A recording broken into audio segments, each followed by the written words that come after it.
I suggest that you reach deep down inside yourself there and try and find something that'll keep you awake just a little while longer, because this transmission coming up may just rekindle your will to live. Science fiction as a genre can be subtle, in-your-face, fun, or dead serious. The themes are as varied as they are loved. But if one had to define science fiction, it's about asking the question, what if? What if apes progress and humanity regresses? What if aliens live among us and control us? What if time travel was possible? What if everyone had jobs, there was no poverty, and we had year-long good weather? Sounds like utopia, all at the cost of having no plants. On this first day of a new century, we humbly beg forgiveness and dedicate these last forests of our once beautiful nation in the hope that they will one day return and grace our foul earth. Until that day, may God bless these gardens and the brave men who care for them. Silent Running asks that question on the American Airlines starship, the Valley Forge. Freeman Lowell is a man of the dirt and growing things. His wild curls on his head reflect the flora of his gardens. He cares for the creatures with the same zeal as he admonishes his fellow astronauts.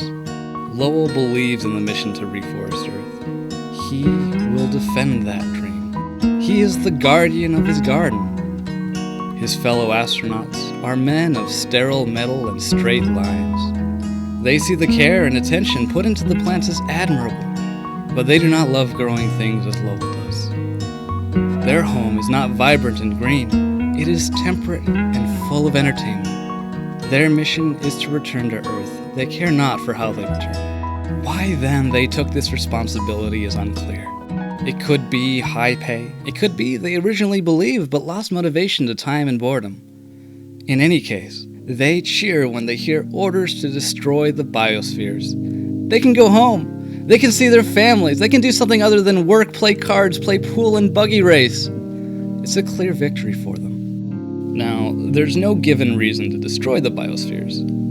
I speculate it might be a funding issue since the broadcast comes at the start of the year. It would certainly fit the theme of industrial dystopia. However, no reason would ever be sufficient for Lowell, even if it was explained.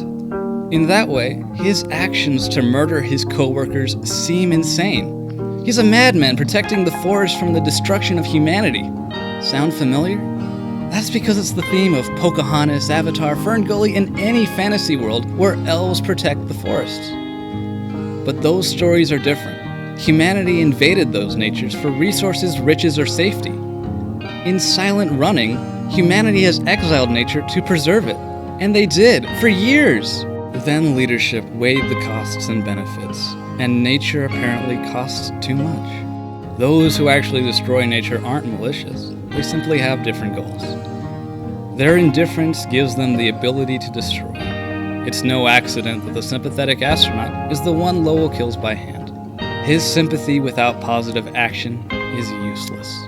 In the context of Silent Running, they are dooming Earth to a plantless future. Lowell murdered his co-workers not out of desperation, but out of hope for his vision of a verdant Earth filled with wilderness and growing things. Silent Running's characters are neither evil nor are they good. The villains are nameless leaders millions of miles away.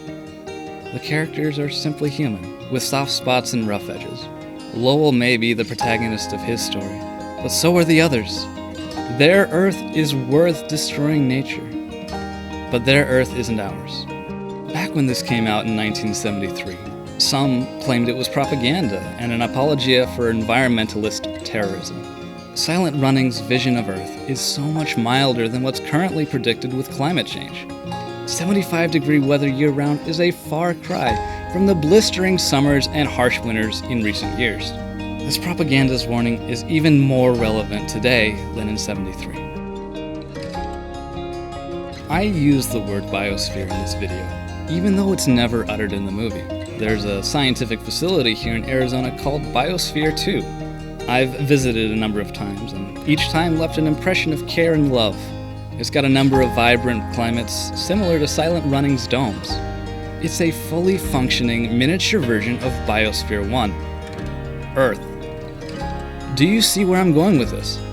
Silent Running is propaganda.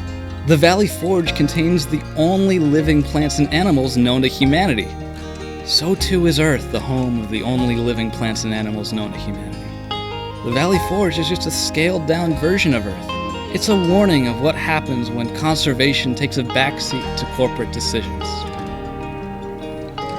In that way, Silent Running is good science fiction because it asks the question, what if we didn't get to the point where we have to decide between human life and nature?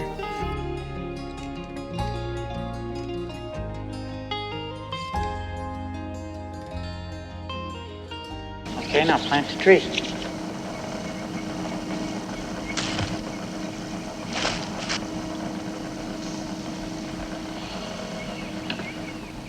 Oh, it's pitiful. Pitiful. That's exactly the opposite of what it's supposed to be.